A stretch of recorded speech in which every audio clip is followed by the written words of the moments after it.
Mission Impossible: The Final Reckoning is directed by Christopher McQuarrie, stars Tom Cruise, of course, and is the follow-up to Dead Reckoning. And if you didn't watch Dead Reckoning, watch it, because the previously on that they make in this film will confuse you even more.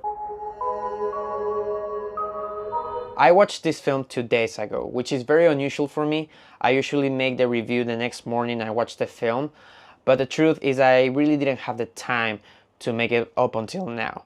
And I'm glad it took me a while, because it let me think about a lot of things about the movie that I wasn't sure of. When it's about the technical aspects, the directing, the cinematography, the acting, of course, Tom Cruise, the stunt team, all that shit, it's amazing.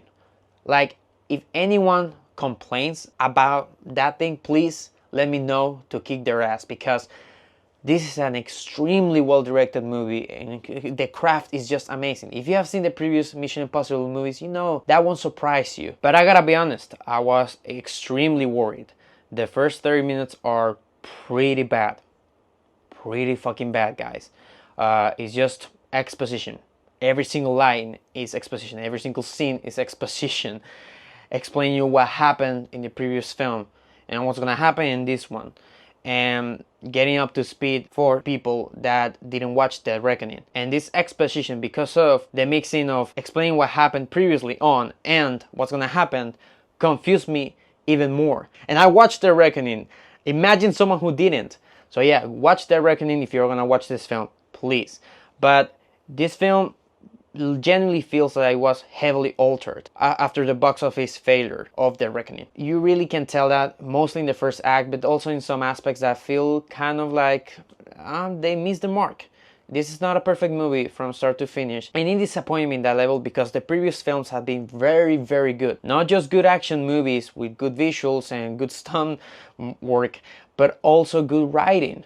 And I think that they missed the mark in some details. This is a very uneven film. But in the first act, I just couldn't stand it. The movie gets going, thankfully, and there's a lot of dread too. There's a lot of dread from the start, because the AI, this thing called the entity from the first film, Dead Reckoning, is dominating the world with misinformation and a lot of stuff. And so I really like that aspect of the film. The suspense is there, the dread is there, and it leads to a submarine sequence that is probably the scariest, most horrifying scene I ever seen in an action movie. Oh my god, at one point watching that sequence I was like, and then I was like, shut your mouth, what the hell are you doing? But I realized that I was watching a great scene. The other sequence that has been heavily promoted, obviously, is the airplane scene. I really can't believe what I was watching. I mean, there's this shot that Tom Cruise is between two planes that are almost clashing with one another. And I was just like, this guy really did that. Of course, probably some cables were removed with CGI or something, but like, he genuinely is in the air with those planes. It's insane. Really great stuff. Those two sequences are definitely the standout of this film. There are aspects unresolved in previous Mission Impossible movies that are resolved here, and I thought they were very satisfying. I think a lot of fans will be very happy for some things that they're gonna see. But at the same time, though, there's some drama set up from Dead Reckoning and some plot points set up from Dead Reckoning that were very interesting, and I thought they will lead to something very interesting in Final Reckoning, but they never do. For instance, this is a spoiler for Dead Reckoning. If you haven't seen Dead Reckoning, watch it please. Basically, Gabriel, the main villain of this film and the main human villain of Dead Reckoning, kills Elsa, a very important character. Ilsa, a very important character in the previous Mission Impossible movies. And I thought this film was gonna touch on that a little bit more, like Tom Cruise, Ethan Hunt is kind of furious or something that he killed Elsa or something. But no, it doesn't. Gabriel is very bland in this movie. I think they never mentioned Elsa in this film. Not once. One of the things I loved about Dead Reckoning is that usually in Mission Impossible movies, the plot is about a bad guy that has control over nuclear bombs or something like that. Always, almost always is about that, or some artifact that's gonna destroy the entire world. And what I love about Dead Reckoning was that AI that controlled the information around the world, and basically the AI didn't have to touch a single thing, a single nuclear bomb, to blow up the world. He just needed to like give misinformation to the government to destroy themselves. That was very interesting. But in this film, from the start, this is not a spoiler, the AI has control on all of the nuclear facilities. So the AI can now like literally launch nuclear bombs, and I thought that was kind of a letdown for what they were setting up in The Reckoning. There's a lot of details like that in the movie that really disappointed me. And the one thing that I can think of is because of those changes done to the script. I'm almost positive there were a lot of changes after The Reckoning's box office failure. And I think those changes affected this film.